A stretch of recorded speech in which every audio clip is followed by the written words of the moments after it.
Hello YouTube. I am going to be starting off with a series about rescaping this tank. This is my 55-gallon angelfish tank. I do have an assortment of live plants in there for about a year now. Uh, so let's go over how I have my tank set up, and we'll go from there, and I'll explain to you what I plan on doing and how I plan to rescape this tank in the future. And hope that all you guys are along for this series of videos about me rescaping this tank. So let's start over here. I just recently got this wood from my big box pet store. I really like how it looked, and while I was there they also had some Java fern, so I went ahead and picked it up and then attached it all, and you can already start to see that the ferns are starting to propagate. So you can see back there there's some too, and then this one's just starting. So I'm looking forward to getting this to propagate more and get this spread out. I'm starting to really like Java fern because it's just really easy to care for, really easy to propagate. I mean, a lot of these leaves are propagating, so that makes me very happy. Looking forward to, like I said, using this more in my future scapes. Here are some of the other plants I have in here. I do have 3 yo-yo loaches in here with 3 angelfish, a red-tailed shark who usually just hides out in there. You can kind of see his tail right there. And I do have a clown pleco. He sometimes will hide in there with the red-tailed shark. But that's really it. I also have a snail, a mystery snail in here. He likes to hide out. I can't really find him when I need him, when I want to look at him, so it is what it is. So a little bit about my tank. I have a Koval light fixture up here, and it's rated at 8,000 K. I do have CO2 in here. You can see it's pretty good. I have the diffuser, and I put a power head on it because I wanted to distribute more of it into the tank to help diffuse it into the tank more. So that's the whole reason why I put the power head on there, was just to spread it out so it just wouldn't be in one spot. I am running, what is this, Marine Land filters.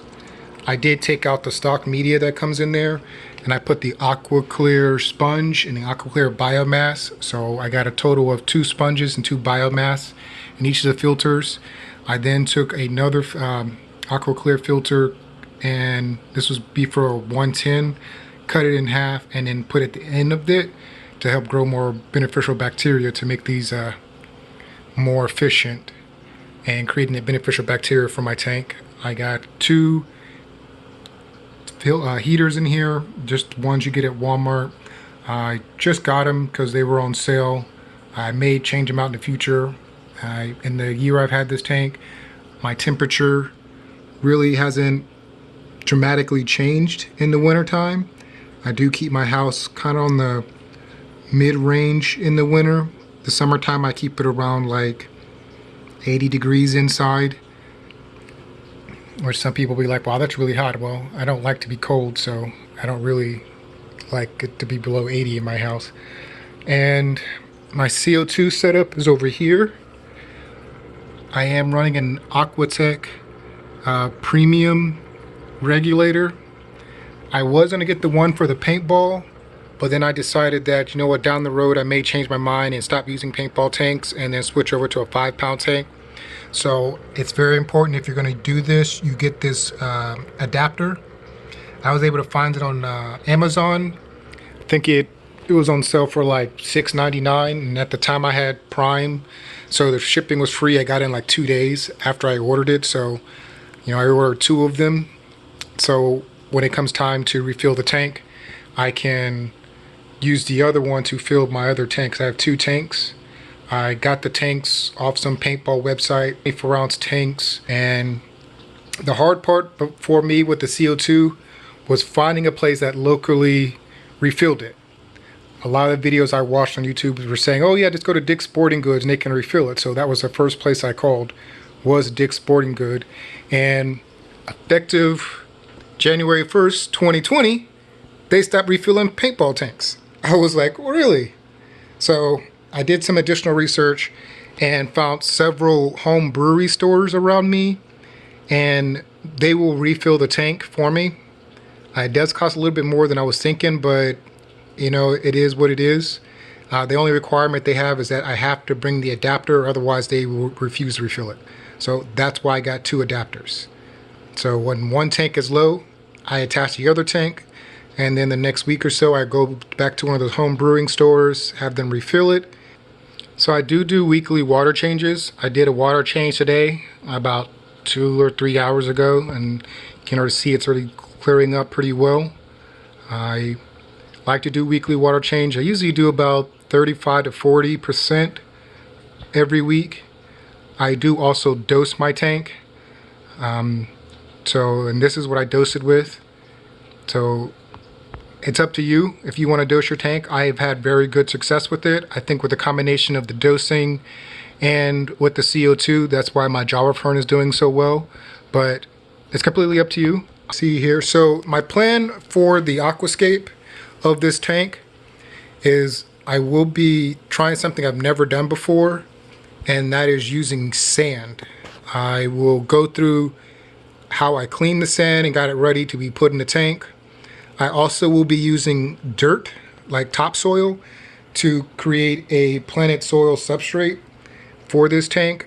I will also go through how I did that later in this video. So let's get to it. Hey YouTube, I just got back from my big box home store, picked up some of the things I needed to set up this aquarium. So the first thing I got was some pool sand. I saw a lot of different reviews online that this is what a lot of people use. So I was told that it needs to be cleaned very thoroughly. So the reason why you want to take your time and clean this is because if you don't, you're going to regret it when you put in your tank, because it's going to make your tank cloudy for a couple days. So let's avoid that. So this is the next item I got, which is yard lime. Make sure if you do decide to use this, it's granulated. I did notice there was one there that looked kind of like dirt. So I didn't really want that. So I got this one mainly because of what it says on the back right here. Look at all those trace minerals that are in here. So I definitely am looking forward to using some of this on my tank when I go to set it up. So can't wait to see how this works out. I will have to monitor my tank because I've never seen anybody use any lime in their tank before. But I thought I'd give it a try, see what it's like. If you do decide to get this, make sure that you have a high pH, because this stuff does say it will lower the pH, because that's what it's designed to do. So just be careful, monitor your pH while you're using this for at least the first couple of days to make sure you're not having like any kind of spike with that. So the next thing is this. Everybody who does the tannic method or the dirted method always has been using this, so I'm gonna continue to use it. I've seen all the results they have, so I don't think I should change anything if it ain't broke. And the last thing is I got some topsoil. So depending on what you see on YouTube, some people say, yeah, use topsoil, and some people say don't use it. I really don't know. I want to try it with topsoil. I've seen good results with both. At the end of the day, I'm just working on a budget, and this fit my budget. Seeing how I'm using this over here, I'm kind of hoping that with all those minerals and stuff in there, kind of replaces the fact that I'm not using that organic soil which has all this stuff in it already. So we'll see. Y'all will be along for the journey to see how well this stuff works out. I can't wait to try everything out. So make sure when you're using this soil that you sift it out, because it does have some wood pulp and other stuff in it that you don't want in your tank. So take the time to filter this out, so that when you go to put in your tank, it'll be just soil, nothing else. It's time to get to cleaning this sand. So I'm starting to clean my sand. I got something underneath it. I got it tilted over so it can just drain out. All I'm gonna do now is just come in here like so and just stir the sand up. Just stir the sand up and let all this stuff film off until it comes out clear. I may need to add some more sand because I don't think I have enough in there. All right, sand's all clean. On to the next step. Just out at my local park, starting to collect some rocks and driftwood for the tank. Just want to let you guys see what I'm working with here. All right, everyone. As you can see, that was pretty time consuming. It took me about a full day to get all that stuff done. But now that it's all done, I'm one step closer to rescaping this tank. And the goal is to have some sand in the front, and about 2/3 of the way through, I'm gonna cut back and do a little dead space with like a little river path with some sand. I will be using this piece of driftwood in the new design. I will be also using some of those rocks I had collected from when I went on my nature hike. Some of those look really cool and can't wait to get them cleaned up and get them in the tank and see what they're going to look like once I have them in the tank. And then we'll go from there. Well, I just want to say that my channel has been sponsored by Wet Plants. They will be providing me with all the plants I'll be getting in the future. They've actually just sent me a starter kit. We'll put a link down in the description below, but definitely go and check them out, wetplants.com. Then just look down in the description below. I can't find anybody online that has better pricing than them, and all the stuff they have is quality stuff. Like I've ordered a lot of stuff from them in the past. Like they're the main people I order from, actually. And anytime I've had a problem with something when it came in the mail, I just send them a couple pictures. You know, within like 2 or 3 hours, they've responded back. And so they are very responsive. I definitely would suggest going on their website. Just take a look at what they have, because they have a lot of great stuff. I've never really had an issue with not being able to get what I want. Go and check them out.